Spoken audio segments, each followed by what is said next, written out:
all religions that have come to America have fragmented. I mean, there are more different types of Protestant denominations in America than anywhere else in the world.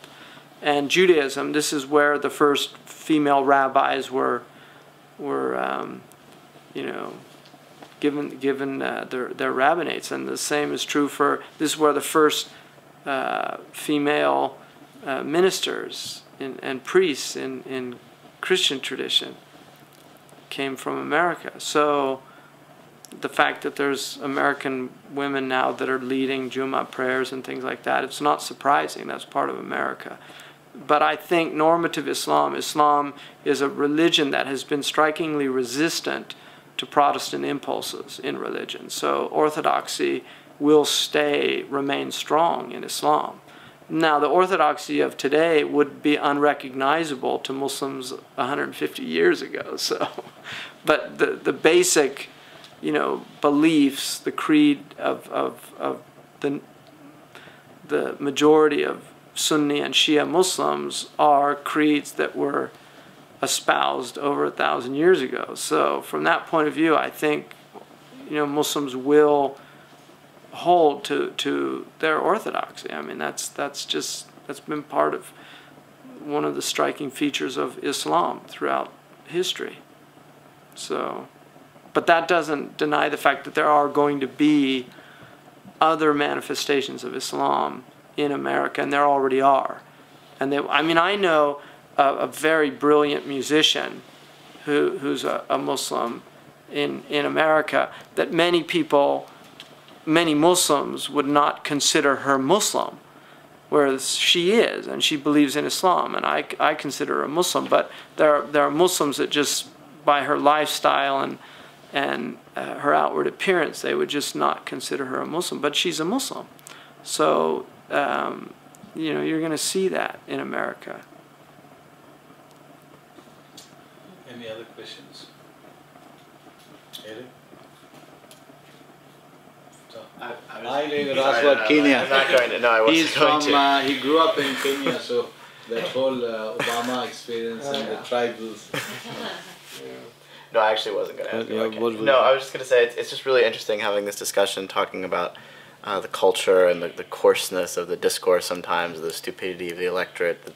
Despite all of that, the West is not in decline, and America doesn't seem to be in decline, that there's this revitalization coming from other cultures.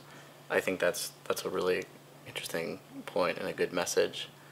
Yeah, so. No, all you have to do is go to the bookstore in fall and in spring, and I'm always amazed at the type of output of real serious intellectual thought.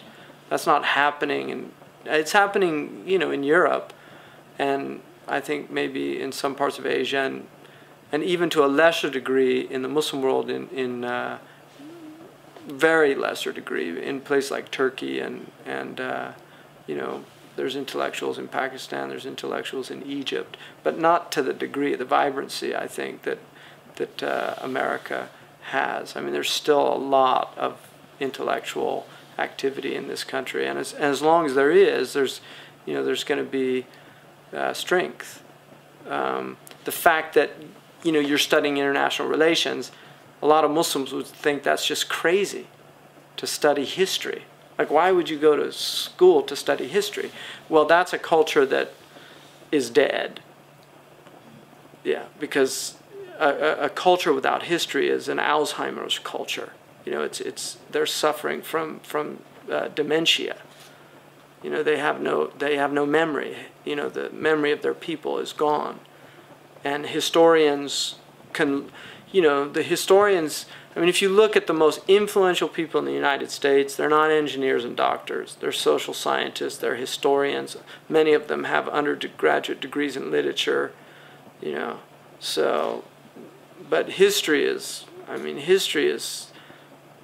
so many of the major intellectuals in our culture have massive history backgrounds. I mean, if you look at people like Joseph Nye, Samuel Huntington, you know, even Chomsky. I mean, Chomsky, his books are just filled with history. I mean, he's largely a modern historian, because, you know, but still he has 500 years of history. So in the Muslim world, you know, I've met a handful of people that are even interested in history, that read history. I mean, they read sacred history, and sacred history is important, but history, and keeping history alive, living historians, not just people that are reading Tabari or reading, you know, Ibn Khaldun or something like that. Ibn Khaldun's worth reading even today because he's got a lot to teach us. But living historians that are actually still engaging, you know, the culture and challenging the culture, because historians challenge. Yeah. You see that as a problem maybe in the Muslim world. Yeah, this no, lack of. I mean, I'm always telling they have to revive the humanities, revive the science, the social sciences. I mean, they need to study literature for literature's sake, not just because they like it. You know, I mean, in Pakistan, you have people that study literature because they like poetry, but studying it, you know, this idea of general ed that people should have a background in literature, not just because they like it, but because it's important. You know, not everything that you're naturally inclined to is the only things worthwhile in life. And then there's things that are forced on you, and then you begin to understand them and appreciate them. So, I mean, you know, everybody I think is taking a course where it's like, I don't want to do this. But then when they do it, it's like, wow, it opens up a whole vista of possibility for them.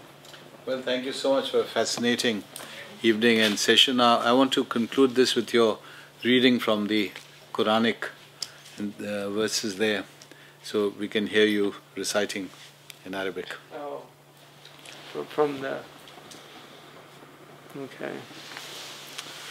What is that, and how do you get it?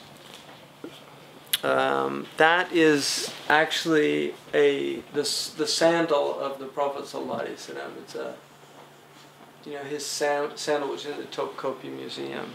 That's the shape of the sandal, and there's a whole tradition of poems called the Na'liyat, the sandal poems. So I actually designed that and gave it to a Chinese calligrapher, so he did that for me.